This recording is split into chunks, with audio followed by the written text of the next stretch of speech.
ओम परमात्मने नमः।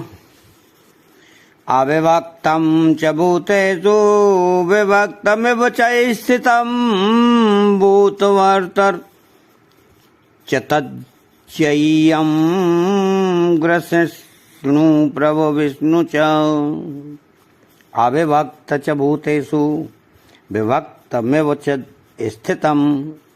इस त्रिलोकी में देखने, सुनने और समझने में जितने भी स्थावर जंगम प्राणी आते हैं, उन सब में परमात्मा स्वयं विभाग रहित होते हुए भी विभक्त की तरह प्रतीत होते हैं। विभाग केवल प्रतीति है। जिस प्रकार आकाश घट मठ आदि की उपाधि से घटाकाश मठाकाश आदि के रूप में अलग अलग दिखते हुए भी तत्व से एक ही हैं, उसी प्रकार परमात्मा भिन्न भिन्न प्राणियों के शरीरों की उपाधि से अलग अलग दिखते हुए भी तत्व से एक ही हैं। समम सर्वेषु भूतेषु तिष्ठन्ते परमेश्वरम पदों से परमात्मा को संपूर्ण प्राणियों में समभाव से स्थित देखने के लिए कहा गया है। इसी तरह अविभक्तम विभक्तेषु पदों से सात्विक ज्ञान का वर्णन करते हुए भी परमात्मा को अविभक्त रूप से देखने को ही सात्विक ज्ञान कहा गया है। तो भूत भर्तर च तज्ञेयम ग्रसिष्णु प्रभु विष्णु च।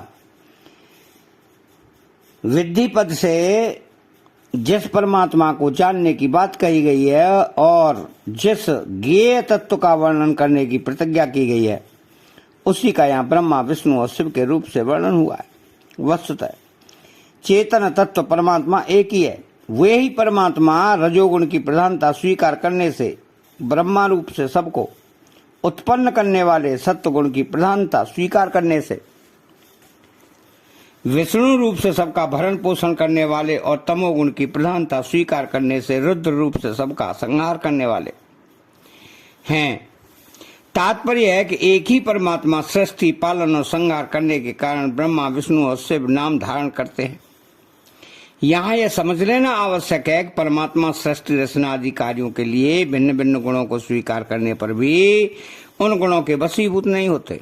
गुणों पर उनका पूर्ण आधिपत्य रहता है। तो इस श्लोक में परमात्मा के समग्र रूप का वर्णन हुआ है। जैसे संसार भौतिक दृष्टि से एक है, ऐसे ही वास्तविक तत्व परमात्मा भी एक है, अविभक्त है। परंतु जैसे संसार पांच भौतिक दृष्टि से एक होते हुए भी अनेक वस्तुओं, व्यक्तियों, जड़, चेतन, स्थावर, जंगम आदि के रूप में दिखता है, ऐसे ही परमात्मा एक होते हुए भी अनेक रूपों में दिखते हैं। तात्पर्य है कि परमात्मा एक होते हुए भी अनेक हैं और अनेक होते हुए भी एक हैं। वास्तविक सत्ता कभी दो हो सकती ही नहीं। क्यों? कि दो होने से असत आ जाता है। तो उत्पन्न करने वाले भी परमात्मा हैं, उत्पन्न होने वाले भी परमात्मा हैं, भरण पोषण करने वाले भी परमात्मा हैं और जिनका भरण पोषण होता है वे भी परमात्मा हैं।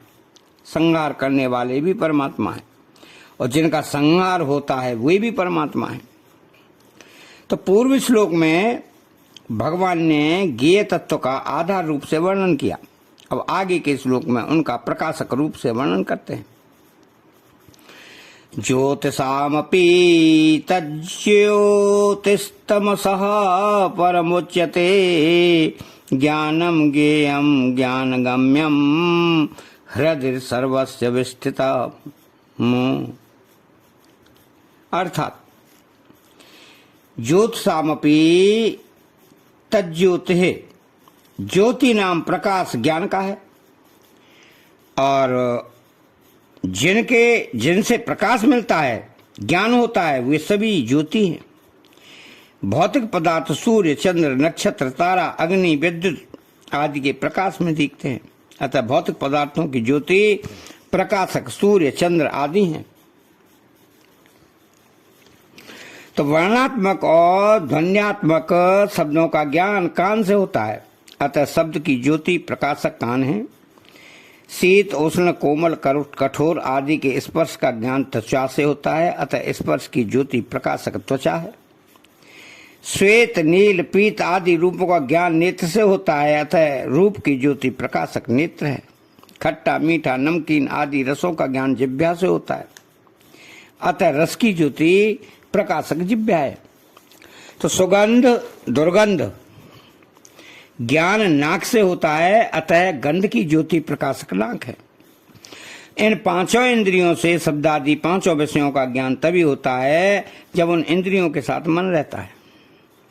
अगर उनके साथ मन न रहे तो किसी भी विषय का ज्ञान नहीं होता। अतः इंद्रियों की ज्योति प्रकाशक मन है। मन से विषयों का ज्ञान होने पर भी जब तक बुद्धि उनमें नहीं लगती, बुद्धि मन के साथ नहीं रहती, तब तक उस विषय का स्पष्ट और स्थायी ज्ञान नहीं होता। बुद्धि के साथ रहने से ही उस विषय का स्पष्ट और स्थायी ज्ञान होता है। अतः मन की ज्योति प्रकाशक बुद्धि है।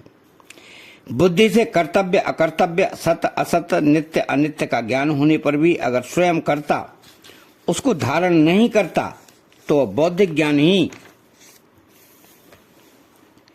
रह जाता है। वह ज्ञान जीवन में आचरण में नहीं आता। वह बात स्वयं में नहीं बैठती। जो बात स्वयं में बैठ जाती है वह फिर कभी नहीं जाती। अतः बुद्धि की ज्योति प्रकाशक स्वयं है। स्वयं भी परमात्मा का अंश है और परमात्मा अंशी है। स्वयं में ज्ञान प्रकाश परमात्मा से ही आता है, अतः स्वयं की ज्योति प्रकाशक परमात्मा है। उस स्वयं प्रकाश परमात्मा को कोई भी प्रकाशित नहीं कर सका। तात्पर्य यह हुआ कि परमात्मा का प्रकाश ज्ञान स्वयं में आता है, स्वयं का प्रकाश बुद्धि में, बुद्धि का प्रकाश मन में और मन का प्रकाश इंद्रियों में, और इंद्रियों का प्रकाश विषयों में आता है। तो मूल में इन सब में प्रकाश परमात्मा से ही आता है।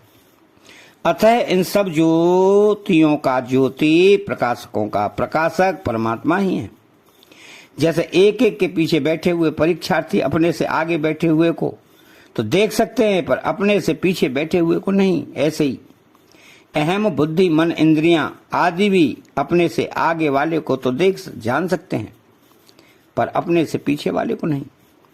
तो जैसे सबसे पीछे बैठा हुआ परीक्षार्थी अपने आगे बैठे हुए समस्त परीक्षार्थियों को देख सकता है, ऐसे ही परम प्रकाशक परमात्मा अहम बुद्धि मन इंद्रियां आदि सबको देखता है, प्रकाशित करता है, पर उसको कोई प्रकाशित नहीं कर सकता।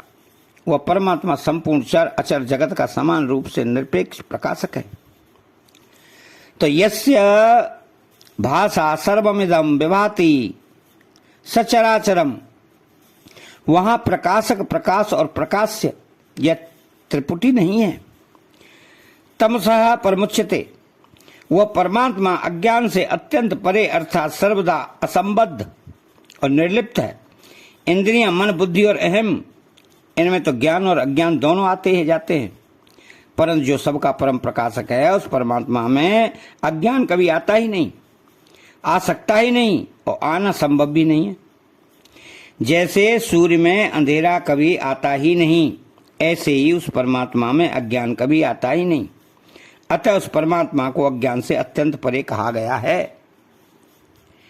तो ज्ञानम ज्ञेयम ज्ञानगम्यम, उस परमात्मा में कभी अज्ञान नहीं होता। वह स्वयं ज्ञान स्वरूप है और उसी से सबको प्रकाश मिलता है।